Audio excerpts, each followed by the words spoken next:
is Channel 5 Network. This is OpenLine.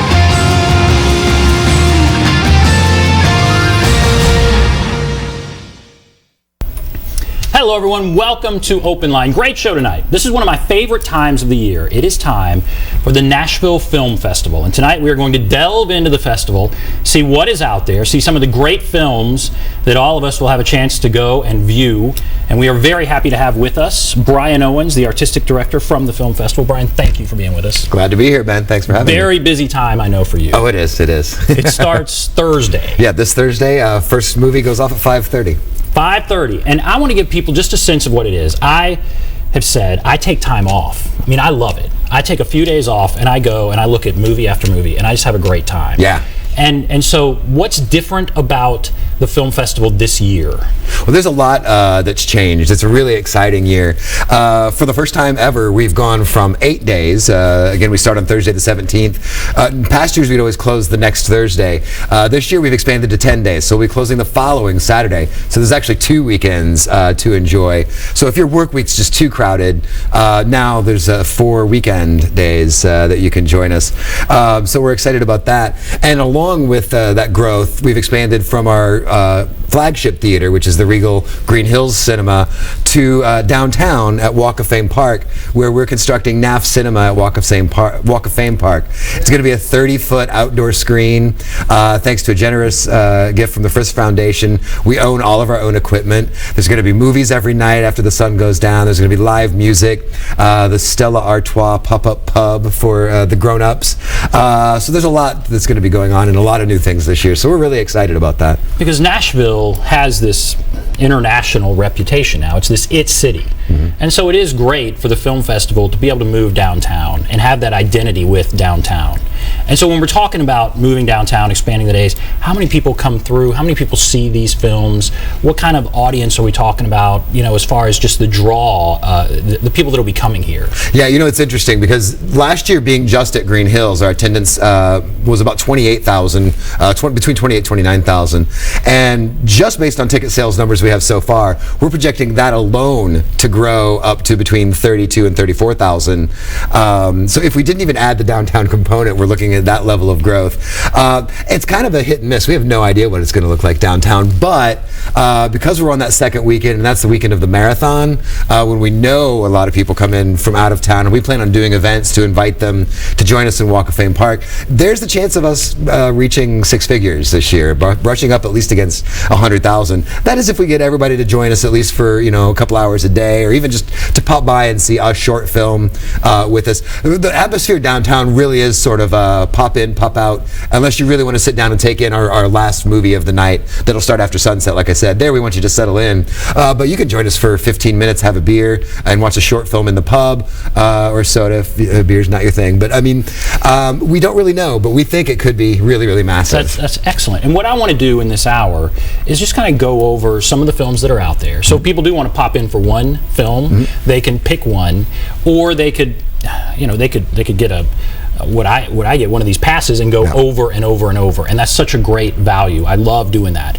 But we'll just talk about some of the films that are out there. Documentaries, and then independent films primarily, and foreign films, yes. right? Yeah, a lot of international stuff. So let's go to opening night. All right. And we're not going to do trailers now. We're just kind of set things up in this first segment. Then we're going to show some of the trailers, which will be fun. But what are we talking about on opening night? Well, it's going to be big. Like I said, we start at 5:30, and that's going to be a collection of Tennessee shorts, because we also celebrate our homegrown filmmakers as well. Then a half an hour later, we have a great documentary called The Case Against 8, which is about Ted Olson and David Boyce, attorneys from the opposite side of the political spectrum, who came together to fight against California's Proposition 8.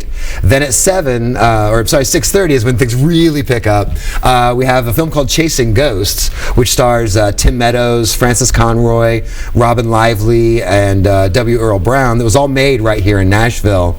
And it's about a young boy who captures something really mysterious on his video camera that turns him into a bit of a YouTube sensation worldwide. And so we're really excited about that. Then 7 is when the roof just blows off the theater. We have the world premiere of The Identical, film that stars Ray Liotta, Ashley Judd, Seth Green, Brian Garrity, Amanda Crew, Joe Pantoliano, and the vast majority of them are going to be there for the red carpet beforehand. So if you're going to have a hard time getting some tickets to a few of these things on opening night, but it is going to be exciting. And if you can't get a ticket, you can still come down and join us for the red carpet, get some pictures of the celebrities as they parade down the red carpet into the theater. It's just going to be a lot of excitement that night. There will be a lot of excitement. Yeah. So Ray Liotta will be here. Yes. And also he's going to come on Talk of the Town. I've just been told he'll be on Talk of the Town Thursday in advance of being out with you all and for the movie on Thursday night. And some of the other stars of that movie will be there. Yes. And what's so unique about the film festival is you get to talk to the stars or the director or these people that are part of the movie. So you watch the movie with them. And then afterward, there's often a Q&A and that kind of thing. Yeah, and that's one of the main differences between a film festival and then just going to the multiplex to catch a movie.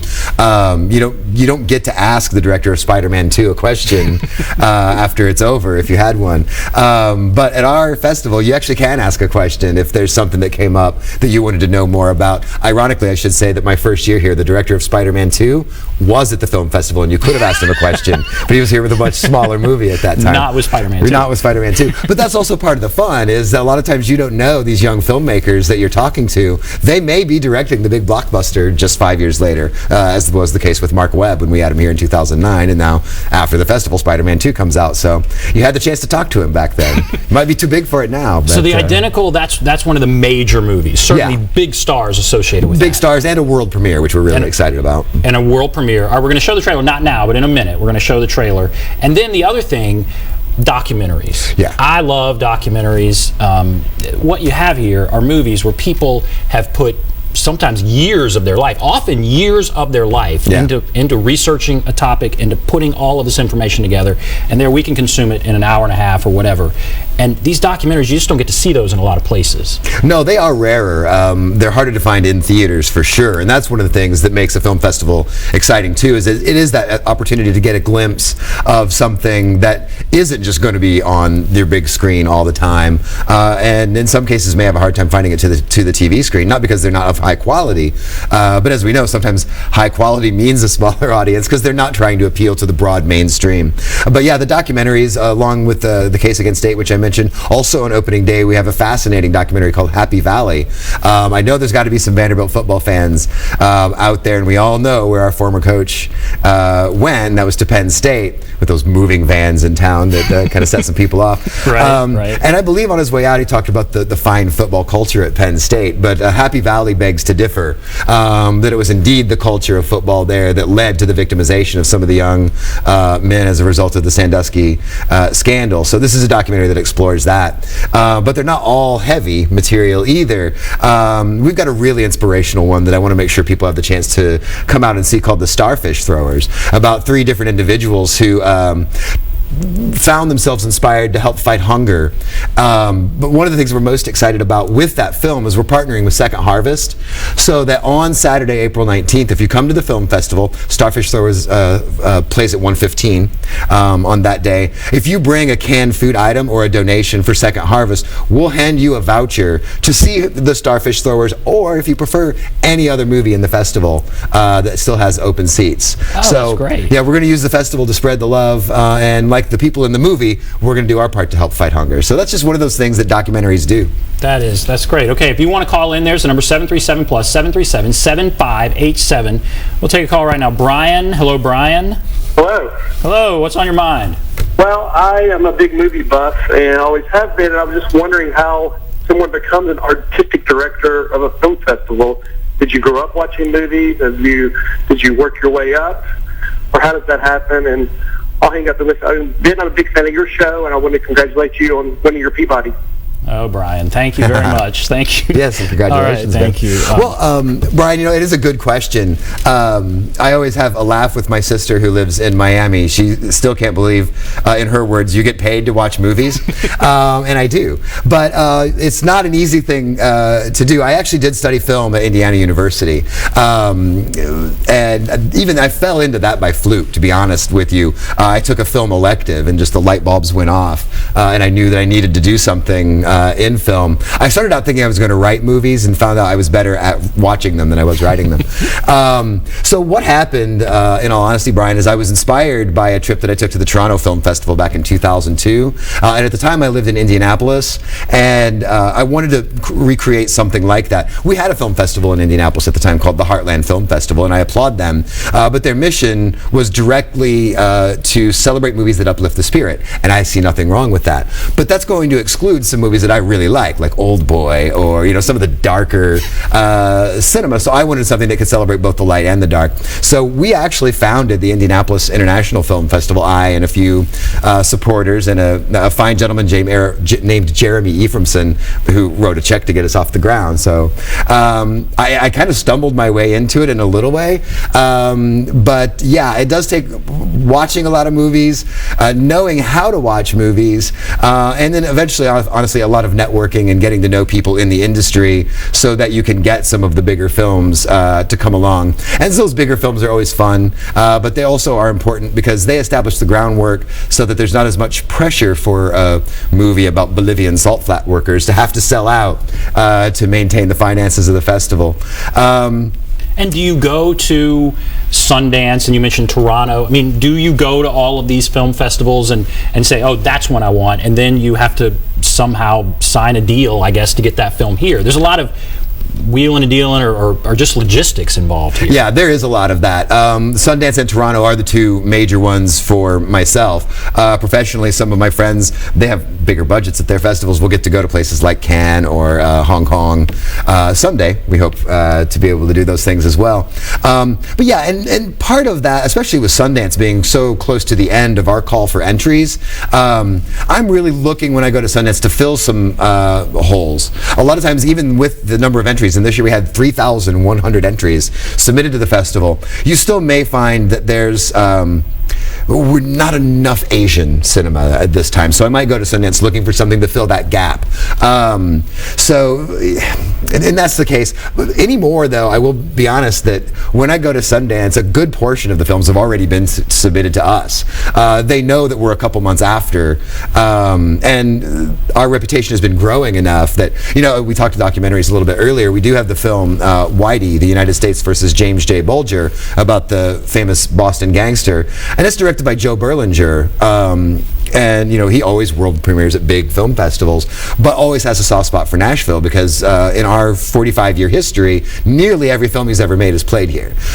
So he'll carve a niche out for us to make sure that his films come back to this city on a regular basis. It's been a while since he's been able to visit us in person, but those are the relationships that you build over time working in the industry, and you do befriend some filmmakers, and it's nice because as they move their way up, they still don't forget those people that supported them in their earlier years, and as a result you get to build a really great and exciting festival. And then one more thing before we go to break, where would you say the Nashville Film Festival is right now in the ranking, or however you want to say it, and kind of its stature, and where do you see it, where would you like it to be?